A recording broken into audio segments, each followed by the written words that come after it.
네, 여러분 안녕하십니까? 이데일리 이해라 기자입니다. 최근 이 삼성전자, SK하이닉스를 필두로 반도체에 대한 관심 워낙 많으셨는데 더 많으실 수밖에 없는 그런 상황이 전개가 됐었습니다. 물론 오늘 녹화를 하고 있는 19일 현재 시점에서는 삼성전자, SK하이닉스 각각 1%대 하락 그리고 약보합권에서 움직임을 보이는 중인데요. 반도체 그리고 이 반도체 관세도 화두인데 이 얘기 전병서 소장님과 얘기 나눠보도록 하겠습니다. 안녕하십니까? 안녕하세요. 네. 최근 계속 연일 신고가를 좀 달리다가 오늘은 좀 주춤하는 모양새를 보이고는 있습니다. 주말 새 홍라이 여사가 매도했다 이런 소식도 있기는 했는데 어찌됐든 최근 흐름을 어떻게 보고 계시는지 진단하고 계시는지 들어볼까요, 소장님? 수요 증가가 있었긴 하지만 근본적으로는 이제 한국의 반도체사들이 2023년에 설비 투자를 이제 못했던 게 가장 크고요. 네. 그래서 최근에는 또 중국이 이게 AI 반도체의 수출 금수 조치에 자국산을 이제 쓰려고 하다 보니까 이제 디램 라인을 이걸 이제 전용한 거죠. 업그레이드를 시키는 과정에서 또 이제 생산 차질이 발생을 했고 그러다 보니까 두 가지 요인이 갑자기 정말 우리가 생각을 해보면 7월 달에 $5 하던 게 이게 무슨 5개월, 3개월 사이에 무슨 큰 변화가 있는 것도 아닌데 이게 $25 지금 $35까지 올라갔거든요. 그래서 이건 이제 수급이다. 이제 그렇게 봐야 되는데 그래서 정말 이게 어디까지 갈 거냐. 그런데 동화 속에서 세계 콩나무는 하늘까지 가지만 현실 세계는 그렇지 않죠. 그래서 지금 최대 변수가 이전에 방금 얘기했지만 중국이 이제 제재를 하려고 하는 건데 미국이 100% 관세를 때린다. 근데 결국은 이 수급의 문제는 수급으로 풀어질 수밖에 없는데요. 그래서 네. 중국이 얼마나 빨리 이제 반도체 생산량을 정상화하고 기술을 이제 추격하는지에 이게 지속 가능성은 달려 있을 것 같아요. 현재 이 반도체 호황 한 5개월, 6개월 사이에 갑자기 이제 값이 $5에서 $25, $35까지 대여섯 배가 뛰는 이것은 수급 불균형에 의한 것에 의한 급등세이고 조금 더 이제 짚어봐야 될 것은 그 기술력 부분 또 중국에서 자급화 등등으로 하여금 기술 막 치고 올라오는 이 부분에 대해서 이제 우리가 우려하고 좀 주목해서 바라봐야 된다라고 말씀을 주셨습니다. 자, 지난주에 또 있었던 게 이 미국이랑 대만 관세율 협상하면서 더 이제 주목이 됐던 게 반도체 관세 부분이었죠. 관세 협상 결과 어떻게 보셨어요? 예상하셨던 내인가요?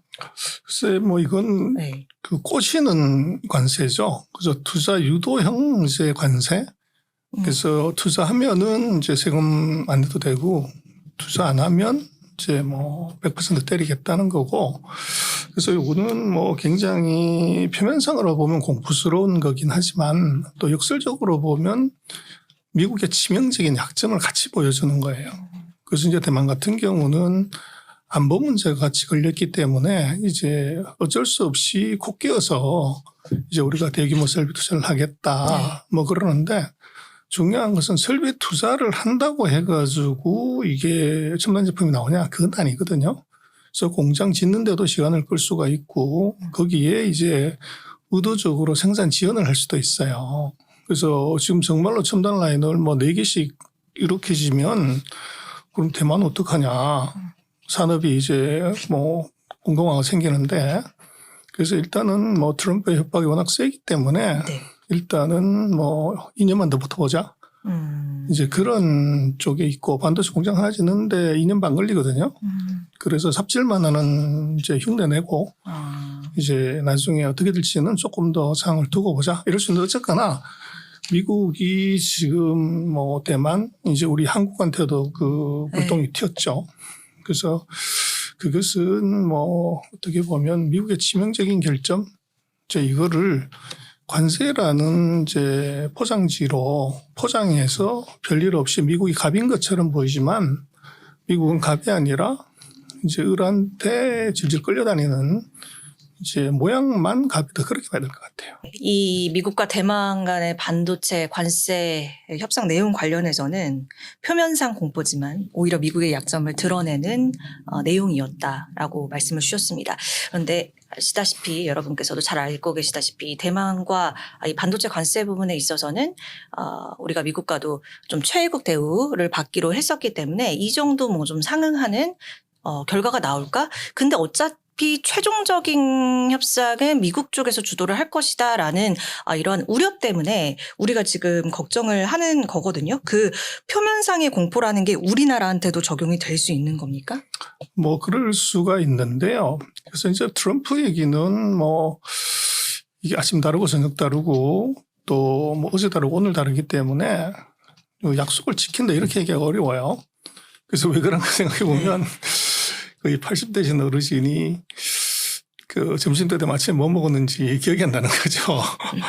그래서 굉장히 참 당혹스러운데. 사실 관세 얘기 소장님이랑 저랑 여러 번 하긴 했는데 그때마다 이 말씀을 해주시긴 했어요. 그래서 계속 이게 이제 달라지는 거죠. 그러니까 아주 이게 이제 우리는 어떻게 세계 최고의 나라 대통령이 그런 이제 손바닥 뒤집듯이 그렇게 할 수 있냐 하는 건데. 그래서 이것은 이제 절박함이라고 봐야 될 것 같아요. 그래서 그만큼 좀 이렇게 오히려 그렇죠. 밀어붙여지는 느낌이 난다. 그래서 결국은 지금 첨단 반도체의 90%에서 100%가 대만 해협하고 우리 이게 한반도에서 이루어지는 거거든요. 그래서 이게 안 되면 미국의 AI든 뭐 첨단이든 아무것도 안 되는 그런 불상사가 생겼고, 그래서 문제는 뭐 40년 전에 이제 반도체 산업을 해결해 내보냈기 때문에 미국으로서는 뭐 메모리와 메모리, 이제 파운드리 이거를 국내로 불러들일 수 있는 방법이 힘밖에 없는 거죠. 그래서 무리하게 쓰는 건데 지금 뭐 마이크론이 미국 회사라고 하지만 마이크론이 하고 있는 이제 첨단 반도체는 대만에서 생산을 해요. 그러다 보니까 대만하고 한국이기 때문에 압박을 뭐 전 세계를 어쩌고저쩌고 얘기를 하지만 그것은 1차적으로는 이제 파운드리에서 AI 칩에서 가장 중요한 대만. 그다음 두 번째로 이제 우리한테도 불똥이 튄 것이 HBM. 이제 요건데 제가 볼 때는 그 압박이 우리한테 온 것처럼 보이지만 이제 역설이 나올 수 있어요. 제재 역설이. 그래서 그렇게 때리면은 그 미국 안에서는 생산이 안 되기 때문에 100%를 맞으면 그 수급이 지금처럼 아까 지적하신 것처럼 공급이 부족인 상황에서는 소비자 또는 수입업자가 다 부담하게 되는 거죠. 그렇게 되면 지금 이제 예를 들어서 미국의 그 AI 업체들이 뭐 5천억 불씩 투자한다. 그러면 반도체 가격이 100%더 뛰어버리면 투자 비용이 이제 50%씩 더 늘어나는 그런 이제 불상사가 생기죠. 그렇게 되면 미국의 이제 AI 투자 자체가 이게 줄어드는 그런 불상사가 당연히 생겨요. 그리고 또 중국은 뭐 그렇게 되면 어떻게 되냐고 그러는데 범용 반도체, 우리 첨단 반도체는 이제 한국하고 대만이지만 범용 반도체 뭐 자동차라든지 가전이라는 이게 들어가는 건 이건 좀 중국에서 만들어요. 근데 이것도 이제 100%를 때린다는 거죠. 그렇게 되면 이거 중국에서 그 범용 반도체가 미국으로 가지를 못하게 되면 미국의 이제 자동차 산업이나 전자 산업들이 이게 저같이 바다가 없어가지고 물건을 못 만드는 이제 그런 불상사가 생기고 최근에 보면 유럽에서도 그 넥스페리아라고 그게 네덜란드 회사인데 이걸 이제 중국이 인수를 했었어요. 그러는데 이게 이제 자동차용 그 범용 칩을 이제 생산하는 30% 캐파를 가진 회사인데 이 회사를 네덜란드가 제재를 해가지고 중국 회사의 경영권을 그 인수하다시피 했어요. 그랬더니 중국이 이제 한 것은 그 회사가 제품은 만들지만 어셈블리는 80~90%를 다 중국에서 만들어요. 그래서 이제 우리는 어셈블리를 공급하지 않겠다. 그랬더니 아이러니하게도 이게 유럽에 있는 자동차 회사들이 이게 난리가 난 거죠. 그래서 자동차 회사들이 이제 범용 반도체가 없어서 자동차 라인을 써야 되는 불상사가 생긴 거예요. 그래서 제가 볼 때는 이게 정말로 액션이 진행이 되면 이게 미국의 자충수, 은발에 오줌 누기일 가능성이 대단히 높아 보입니다. 이것도 역시나 표면상의 공포로 작용할 수가 있어요. 왜냐하면 그 제재의 역설을 따져보게 되면 그렇습니다. 결국 시간이 지날수록 우리 소장님 관점에서는 미국이 오히려 역풍이라고 해야 될까요? 맞을 것에 대해서 또 대비를 하고 풀어가야 되는 숙제가 결국에 미국에 돌아간다. 이 말씀을 해주신 거고요. 자, 미국 쪽에서 엔비디아 H200 풀겠다라고 했는데 중국 쪽에서 안 받겠다. 조금 더 제한적으로 허용하겠다. 이런 의미로 좀 보면 되겠죠. 중국 세관에서 통관, 금지 이렇게 지시를 했다고 하는데 이 속내는 뭘까요? 이거는요. 지금 뭐 미국 같은 경우는 선심 쓰는 것처럼 이렇게 보이지만 중국은 미국의 속내는 이것을 이제 중국에 보내서 중국의 AI 칩의 국산화를 이걸 무력화시키겠다. 그래서 이 칩이 있으면 뭐 중국산 칩을 쓸 이유가 없죠. 네. 그 전략을 하나 읽고 있는 것이고, 두 번째는 그럼 뭐 몇 개를 공급하려고 그럴 때 이게 200만 개, 300만 개 공급 그럴 가능성이 1도 없단 말이에요. 그래서 지금 뭐 AI 칩을 엔비디아 걸 공급하지 않는데도 오픈 AI와 버금가는 이제 AI 모델을 만드는데 만약에 엔비디아 칩을 그대로 준다? 그럼 게임 끝나는 거죠. 그래서 어차피 이것은 많이 줄 것이 아니다. 이제 뭐 정말 토끼농구만큼 줄 거다. 이런 이제 생색만 낼 거라는 것이 하나 있고. 그리고 또 하나는 이제 만약에 그렇게 공급을 해서 중국의 AI 회사들이 엔비디아 칩으로 구축을 다 해놨다가 미국이 이제 공급 안 할래. 그럼 어떻게 되냐?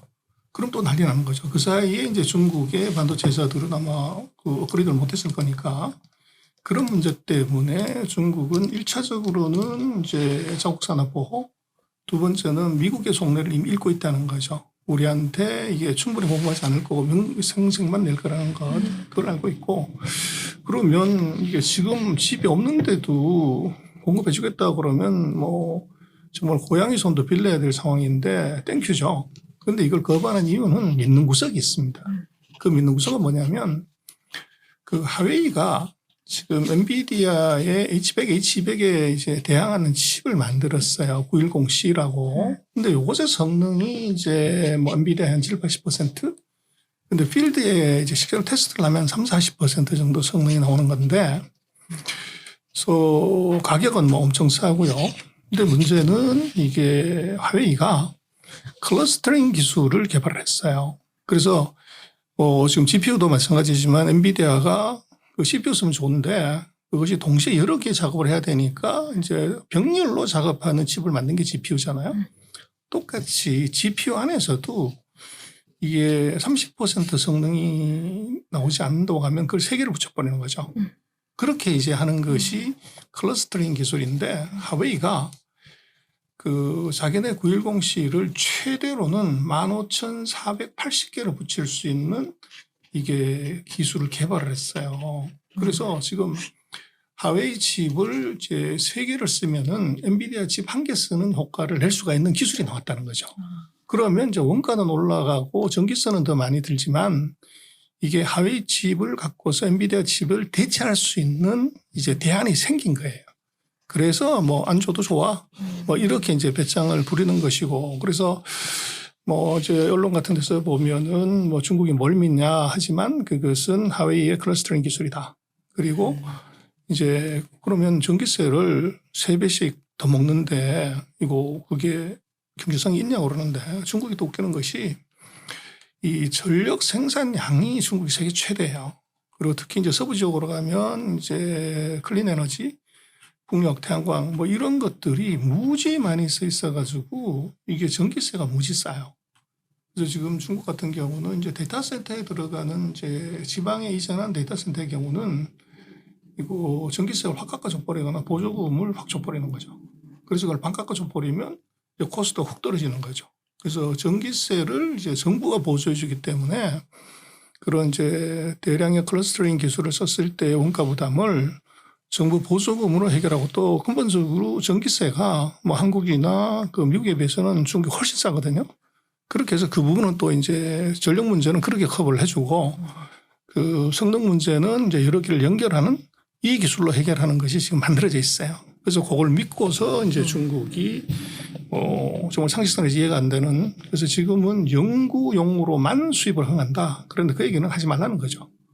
그래서 기업들이 이제 눈치가 빠르기 때문에 이거 수입하지 말라는 것이구나. 그래서 이번 아마 트럼프의 그 H200 그 수출 해제 조치는 이건 엔비디아는 그냥 험불만 켜고 실익이 전혀 없는 그럴 가능성이 대단히 이제 높아 보입니다. 미국에서 H200 뭐 연구용이든 어쨌든 뭐 내주겠다라고 얘기했는데 중국 쪽에서 안 받겠다, 통관 뭐 금지하겠다라고 얘기한 그 뒤에는 충분히 우리가 우리 기술력으로도 대체할 수 있는 것이 있다, 충당이 가능하다라는 그런 확신 때문이다라는 말씀을 좀 주셨습니다. 그래서 말인데요, 소장님. 도대체 엔비디아 없는 AI 생태계 구축에서 중국이 얼마나 하고 있다라고 자신을 하길래 이러는 그래서 것일까라는 이제 생각이 들었어요. 단기적으로는 이제 그렇게 그 고육지책으로 할 수가 있는데 더 이제 데이터가 많아지고 지금보다 성능이 10배, 20배 더 좋아지려고 그러면 고성능 칩은 반드시 있어야 돼요. 그래서 지금 하고 있는 것은 단기 미봉책이고 근본적으로는 지금 5나노 이하의 칩으로 이게 AI 칩을 만들지 않으면 이것은 점점 이제 경쟁력이 떨어지게 돼 있죠. 그러다 보니까 중국이 목숨 걸고 지금 5나노 이하의 칩을 만드는데 올인을 해요. 네. 그래서 지금 이제 7나노를 EUV가 없는 DUV를 쿼드로픽 배터링을 해가지고 이거를 만들었고 지금 5나노도 수율은 떨어지지만 그런 방식으로 이미 접근을 해요. 그리고 이제 EUV를 쓰지 않는 다른 뭐 나노 임플란트라든지 그런 이제 장비. 그 대체안이 있어요, 기술이. 네. 그거를 전 세계에서 유일하게 그리고 어떻게 가장 적극적으로 지금 중국이 그 뭐 쓰고 있다고 그럴까? 이제 그래서 그 부분에 이제 목숨을 사실은 거는 거죠. 그래서 분명히 이것은 하드웨어적인 기술 갭은 현재로서는 소프트웨어 이제 이걸로 커버를 하지만 장기적으로는 이것은 한계가 있다. 근데 그 사이에 중국의 기술 개발 속도, 발전 속도 얼마나 가냐, 그게 관건입니다. 소장님 요새 반도체 좀 들여다보다 보니까 소장님께서도 그렇고 요 낸드 부분을 많이 주목을 하고 계시더라고요. 또 최근 동향에서 유독 이렇게 눈에 띄신 이유가 있어요. 그게 이제 CS 2026인데요. 거기서 이제 전슨 왕이 또 새로운 그 역사를 지금 들고 나왔어요. 그래서 그 지금 쓰고 있는 게 이제 뭐 블랙웰 뭐 이런 건데 지금 그 금년부터 새로이 나오는 버전은 이제 베라 루빈이라고 하는 이제 새로운 아키텍처를 들고 나왔어요. 그래서 이게 이제 뭐냐고 그러는데 지금은 그 학습보다는 추론이 월등히 더 커지기 때문에 요건 이제 추론에 굉장히 특화된 이제 그런 칩이에요. 근데 문제는 지금 이제 HBM의 가격이 뭐 점점 이제 높아지고 있기 때문에 그리고 이것도 문제지만 이게 그 생산량도 문제가 돼요. 그래서 뭐 그 AI 칩이 공부는 열심히 잘하지만 이 기억을 못 해요. 그래서 그걸 일시적으로 이제 저장을 해야 되는데 그 저장하는 것을 지금 HBM에다가 다 저장을 했었어요. 근데 HBM 가격이 뭐 폭등을 하니까 그래서 요게 이제 낸드는 사실은 뭐 우리 노트북이나 이런 데 저장 장치로 쓰는데 요거를 이제 이번부터는 베라루빈에서는 이제 낸드를 기억 장치로 쓰는 요 기술을 개발을 했어요. 그래서 이게 되면 어떻게 되냐 그러면 이제 낸드가 예를 들면 베라루빈이 들어가는 것에 비례해 가지고 이게 낸드 수요가 폭증을 해버리는 그런 현상이 나타나게 돼요. 그래서 지금까지 HBM하고 DDR5만 가격이 폭등했고 물론 낸드도 가격이 오르긴 올랐지만 금년 하반기부터 시작되는 베라루빈이 나오게 되면 이게 지금 낸드가 이제 새로운 메모리의 폭발지로 등장하게 돼요. 그래서 이게 지금까지는 뭐 AI에서는 HBM만 메모리다 이렇게 많이 인식을 했는데 그게 아니라 이게 이제 뭐 엔비디아가 새로 개발한 기술이 이제 그게 이 낸드를 쓰는 기술이에요. 그러다 보니까 낸드의 새로운 이제 대폭발 시대 이제 이게 생겼다. 이제 그렇게 볼 수가 있을 것 같아요. 자, 그렇다면 역시나 우리 삼성전자 하이닉스가 또 독보적으로 잘하고 있기 때문에 이 낸드 화랑이 다시 바람이 불어온다면 더 불어온다면 삼성전자 하이닉스 더 기대할 여지들도 있겠네요. 그렇습니다. 그래서 뭐 지금 삼성이나 하이닉스의 호황은 우리가 물론 생산을 잘하는 것도 있지만 근본적으로 엔비디아가 이게 AI 칩을 만들면서 거기에 들어가는 메모리 구조를 이제 새로 가져가면서 생긴 거거든요. 그래서 지금 HBM도 마찬가지 그런 상태고 지금 이제 베라 루빈 같은 경우는 ICMS라고 하는 이제 낸드를 반드시 써야 되는 구조를 만든 거죠. 근데 이게 이제 기존의 뭐 AI 칩에 비해서는 성능이 5배 뭐 이런 정도로 좋으니까 이걸 안 쓸 수가 없는 구조고, 그래서 이번에는 그 HBM에서는 하이닉스가 이제 대박이 났지만 이번 낸드에서는 세계 최대 캐파는 삼성전자예요. 그리고 두 번째가 우리 이제 하이닉스고, 그리고 이제 마이크론이라든지 뭐 일본의 키옥시아, 그다음에 미국의 웨스턴 디지털 뭐 이런 회사들이 있는데, 지금 이제 기업용은 이거는 대량으로 생산을 해야 돼요. 그거는 이제 삼성이 1등. 이 하이닉스도 원래는 이게 낸드에서는 조금 뭐 캐파도 잡고 헤맸는데 인텔의 이제 중국 공장을 요걸 인수를 했죠. 그러면서 확실한 2등으로 올랐었고, 뭐 인텔의 그 공장 인수하고 나서 적자 난다고 뭐 난리를 쳤다가 이게 이제 효자가 돼버린 거죠. 그래서 뭐 하이닉스가 굉장히 운이 좋은 것이 적자난 낸드를 이걸 샀더니만 이게 효자 노릇하고, 또 삼성이 어떻게 보면 버렸던 HBM을 이거를 이제 그 발전시켰더니 완전히 판을 넘는 기술로 들어왔고, 그래서 완전히 이제 어떻게 보면 쌍으로 대박이 나는 그런 구조였고, 그래서 이번 같은 경우는 삼성이 최대 수혜자, 그 다음에 하이닉스가 그 다음, 이제 그렇게 볼 수 있을 거고, 이것은 이제 HBM의 어떻게 보면 수혜에다가 새로운 플러스 알파의 요인이 생기는 거죠. 그래서 주가에도 아마 금년 하반기부터 베라루빈이 이제 양산에 들어가게 되면 이제 마찬가지로 이제 낸드 스펙이 또 문제가 될 거예요. 그래서 지금 HBM을 만드는데 지금 하이닉스 같은 건 HBM하고 똑같은 구조로 HBF를 뭐 이제 만든다고 지금 뭐 그러고 있는데요. 어쨌거나 이것은 낸드 시장의 새로운 이제 폭발 시점이 지금 등장하고 있다. 이제 그렇게 볼 수 있을 것 같습니다. 여러분께서 가장 관심 가지고 있는 반도체 얘기 전병서 소장님과 얘기 나눠봤습니다. 소장님 오늘 말씀 고맙습니다. 네.